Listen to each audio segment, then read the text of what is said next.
Hey guys! Hello. Happy Thanksgiving Eve Yes, for those of us in the USA. It's kind of a special night, it is.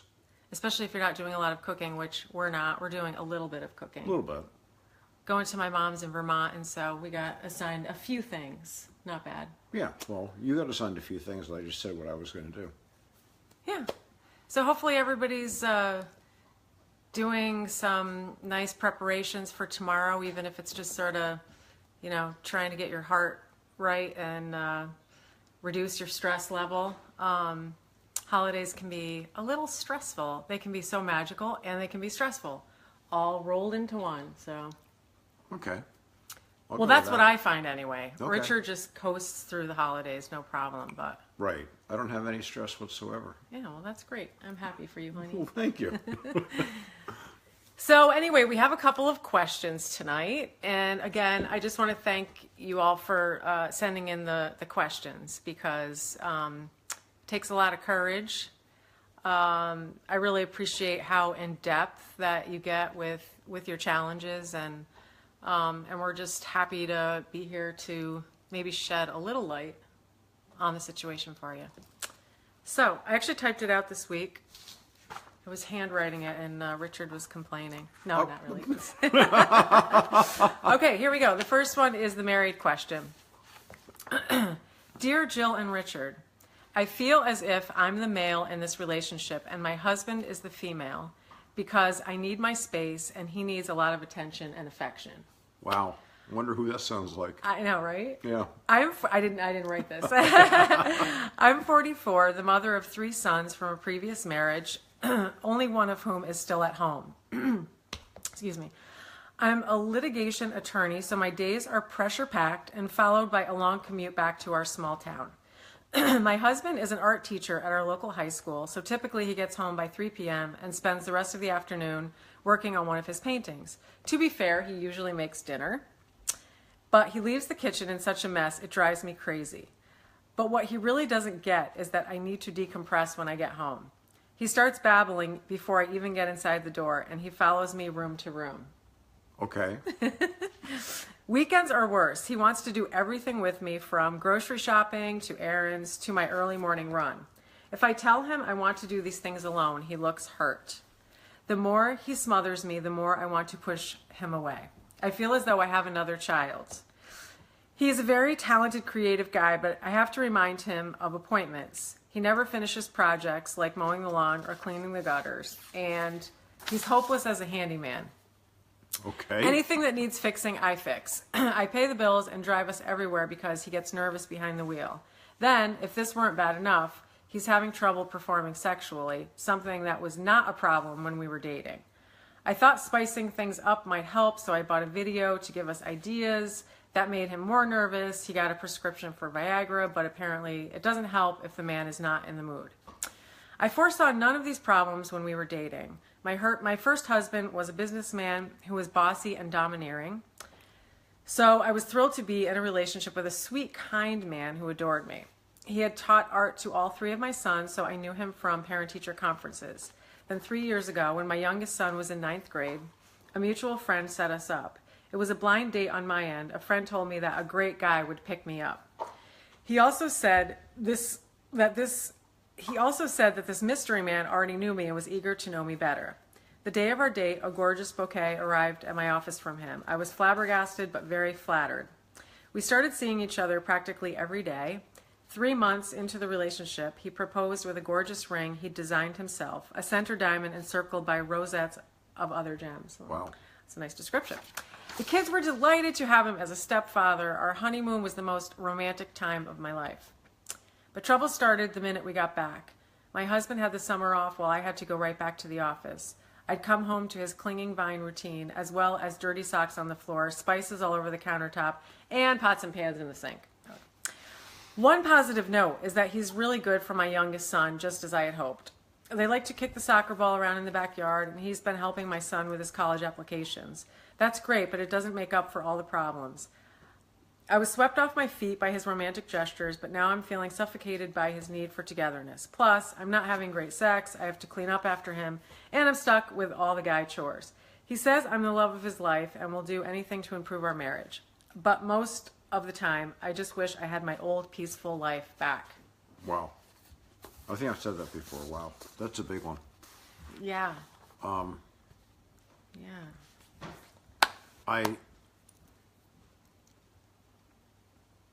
I'm sort of a guy that needs attention and affection. Mm-hmm. So I can understand that.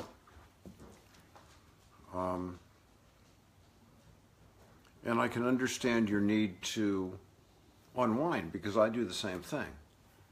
You just, especially if you're a litigation attorney, you're doing a lot, probably long days, intense work. Yeah. It just sounds Super high pressure. Yeah. And you need some time to unwind. Which is probably why you like the art teacher, because I'm sure that it sounds like he's pretty chill, and you probably need that. That's probably why you were drawn to him. But I don't know, I don't know. I really don't know where to go. You know, I'm getting this woman that needs to decompress, the husband that needs attention, that doesn't want to do anything away from her, not allowing you time to chill out a little bit. You know, your morning run. You need a lot of thoughts come to you in your morning run. And if you have someone, you know, babbling in your ear, you know, you don't have time to think. I don't know. What are your thoughts? There's a lot in here. I think really to sort of take it apart would take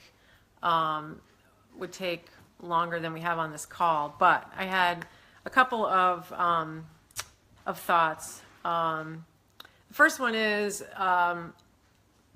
there's a lot of criticisms here, and I know from my own personal experience that we basically all have two fears in relationship: fear of being smothered and fear of being abandoned. So, and any one of those can come into play unexpectedly. And one way to this has sort of been my favorite way to keep both of those fears at bay, so we think, is to sort of maintain a critical stance. You know, like they can't possibly do anything right. As a way to keep a healthy distance, because I can't make a bed. Right.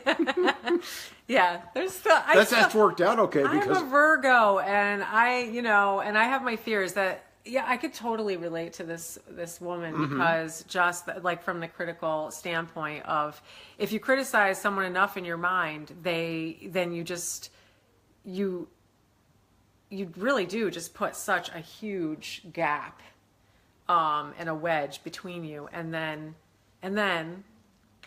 it's like we think we're protecting ourselves, but what we're really doing is shielding out the love. And then once we're shielding out the love, the sex isn't going to work. The guy who doesn't feel appreciated, or anybody that doesn't feel appreciated, is going to just sort of be like, oh, why should I even bother? You know, I can't do anything. Well, go back to the bed. Right. Right? You would prefer to make your bed yourself, our bed yourself. Yeah. Right? It's the German in me. There's a right way to make the bed, folks. And I know how to do it. Well, I can probably make an adequate bed. And I've done it. I've actually done it. Yeah. But there's a difference between being able to make a joke when Richard tries to make the bed and being like, oh my God, he can't make a bed. I cannot possibly be close to this guy, you know? So, you know, I think that there's definitely some fears going on. Also, I think there's a little bit of love language stuff going on. I think this couple sounds a lot like us. Just based on your criticisms and what you say that he's doing right, it feels like, you know, like maybe his love language could be like touch and quality time.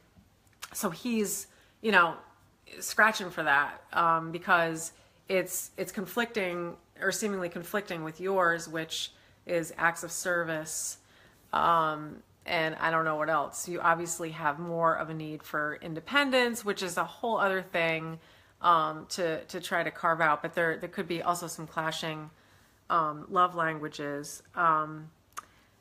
So, it's. It sounds like you guys have a lot of potential for a great relationship. What were we going to say? I'm thinking it's a learned. It makes sense to me, and you said a lot like us. Mm-hmm. I have to learn not to talk to you all the way through church. To allow you to enjoy your spiritual, your religious experience, mm-hmm. where I could talk all the way through a church service. It wouldn't bother me at all. I might listen to the sermon, maybe, but yeah, and I think sometimes you just have to ask. It's funny when you talked about the decompression thing. I was remembering when I come home from work. There was a period there where Lily was pretty much the only one home when I get home from work, and she it was in the summer, and she had been alone during the day, and she wanted to talk. And when I got home, I needed to just like tidy up the kitchen and like quietly, no talking, just tidying up the kitchen. And I only needed to do it for about 5 minutes, but I needed to do it before I could really listen. And so a lot of times too, it's just sort of, push the pause button on a few things and say, all right, what's going on here, and what do I need to communicate?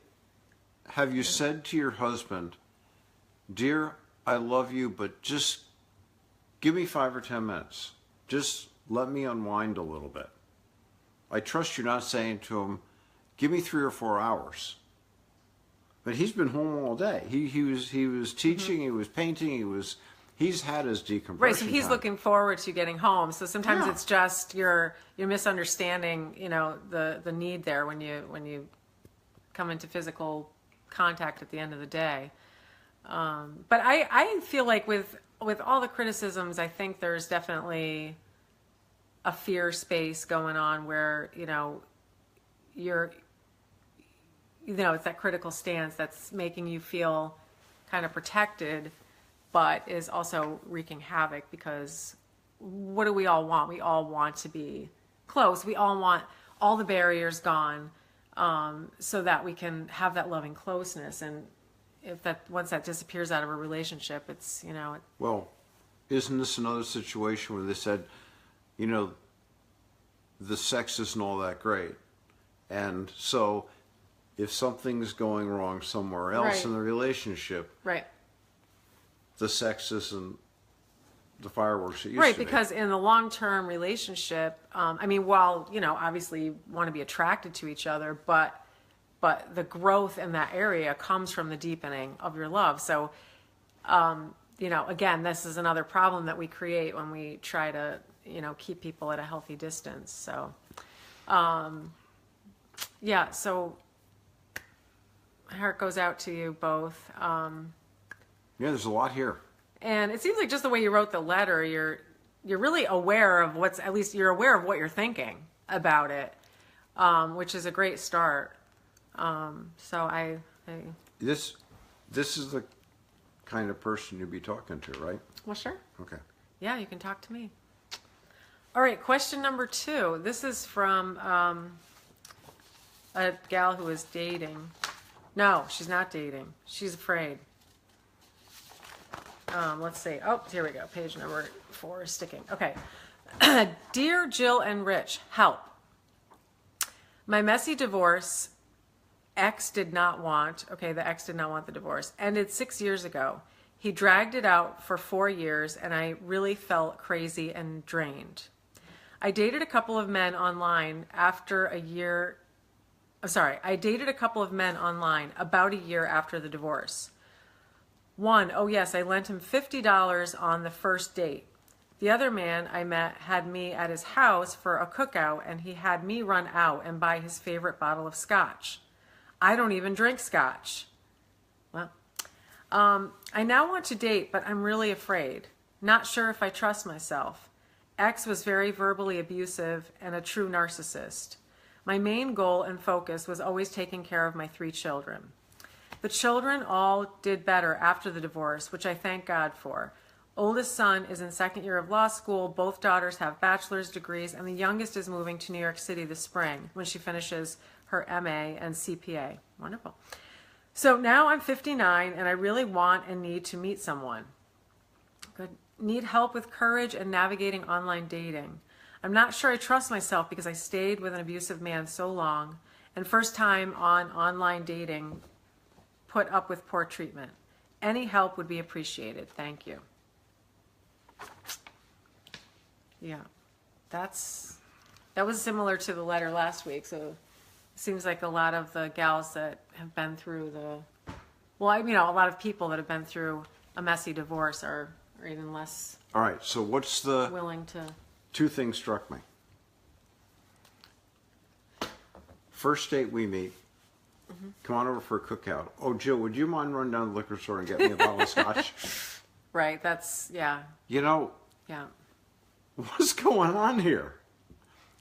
And the first one you mentioned, you lent him $50 on the first. You know, maybe I'm just a caring man, but you know, I sort of come prepared. I wouldn't. That was like the day I had one date where we went to dinner, and when the check came, the guy said, "Do you have any cash? Because I left my wallet in the truck." Richard loves to make a joke of that. Oh, of course I do. I was like, "Really? The truck's like right out front." Yeah. You know? I mean, I didn't. Oh, I bring it up all the time. Yeah. Yeah. All right. So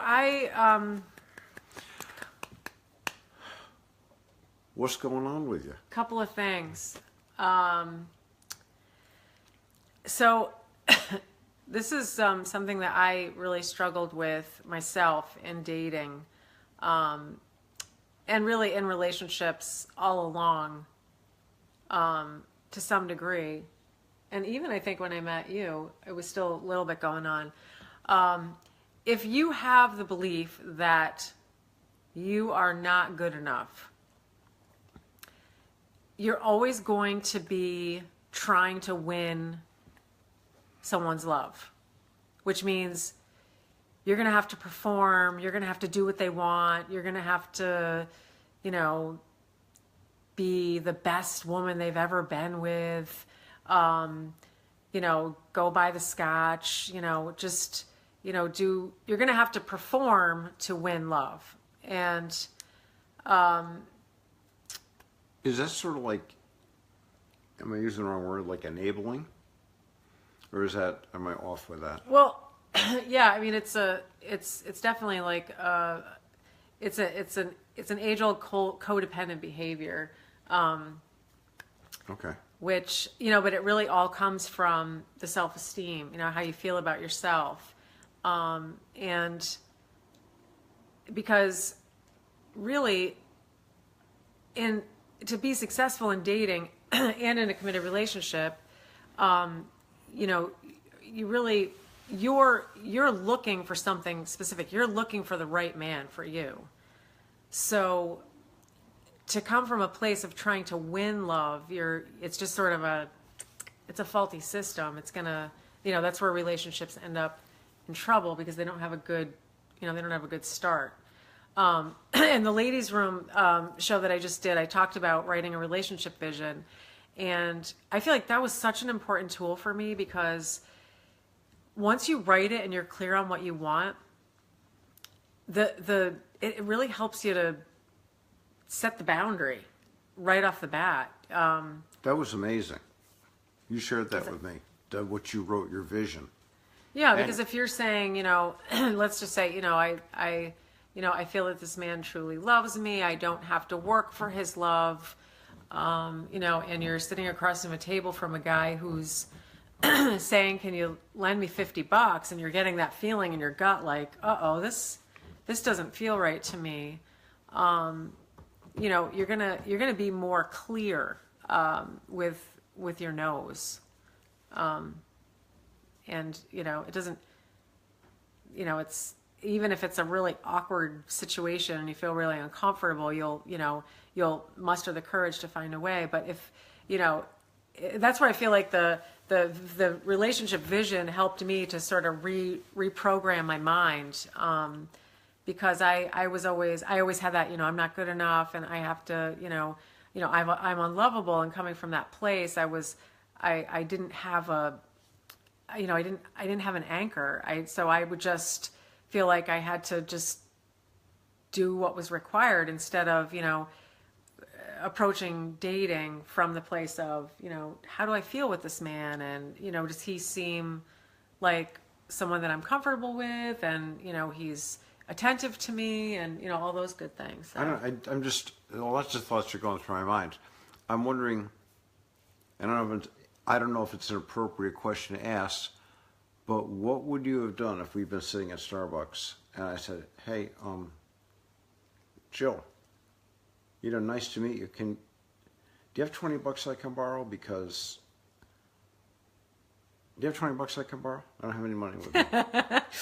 Well, yeah, right. That's a whole other thing is how do you actually handle, like, what do you say? Like the guy who said, do you have any cash because I left my wallet in the car? I didn't quite have the courage to say, well, your car's right there.